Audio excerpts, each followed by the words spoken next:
ममता जी अंतर्राष्ट्रीय कोर्ट जाएं या ममता जी बंगाल में ही बैठकर अपना खुद का कोर्ट बना लें। इसमें कहा जाता है कि बाप बेटा पंच, पर्दा का नाम चार आना।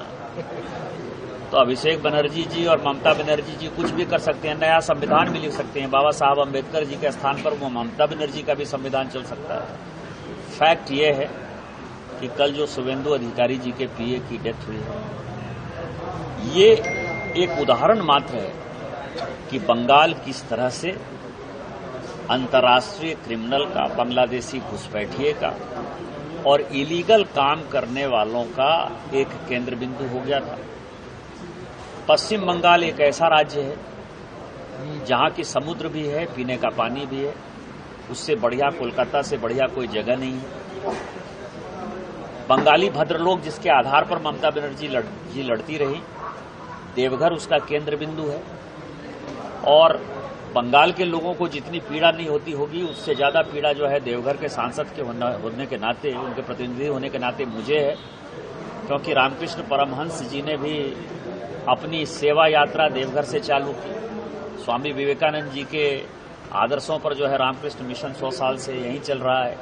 महर्षि अरविंद यहीं से पुडुचेरी गए। महर्षि अरविंद के नाना राजनारायण बोस यहीं रहते थे। ईश्वरचंद्र विद्यासागर जी यहीं रहते थे, यहीं उनकी डेथ हुई। राजनारायण बोस जी की भी डेथ हुई। जगदीश चंद्र बोस जी की भी यही डेथ हुई गिरिडीह में।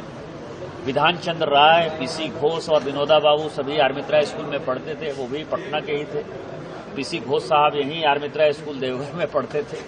तो इसीलिए वो जिस चैतन्य महाप्रभु उनको जो है गया में उनके गुरु मिले। तो मेरा ये मानना है कि रविन्द्रनाथ टैगोर, यहाँ आपको पता है पोस्ट ऑफिस जो उन्होंने कहानी लिखी, यही रिखिया की कहानी है। तो मुझे जो है उनके सर्टिफिकेट की आवश्यकता नहीं है। भद्रलोक ने इस बार भारतीय जनता पार्टी को वोट दिया है और जितने क्रिमिनल हैं वो सभी सलाखों के पीछे होंगे।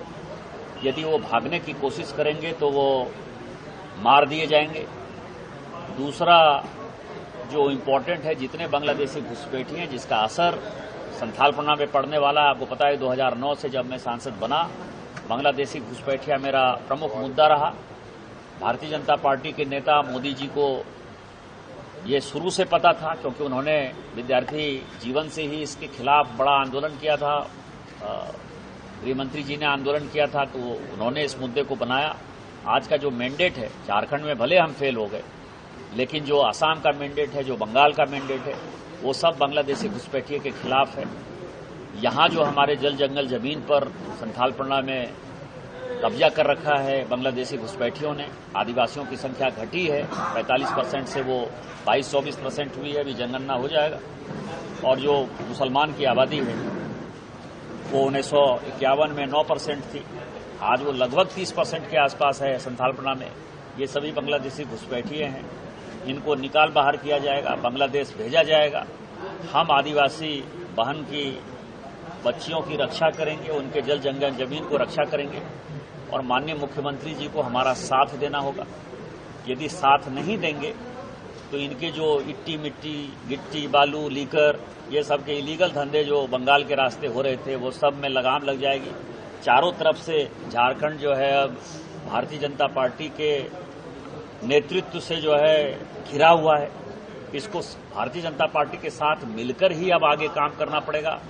झारखंड के एक तरफ बिहार है, झारखंड के एक तरफ बंगाल है, झारखंड के एक तरफ उड़ीसा है, छत्तीसगढ़ है, उत्तर प्रदेश है, सभी में हमारी सरकार है, एनडीए की सरकार है, भारतीय जनता पार्टी की सरकार है।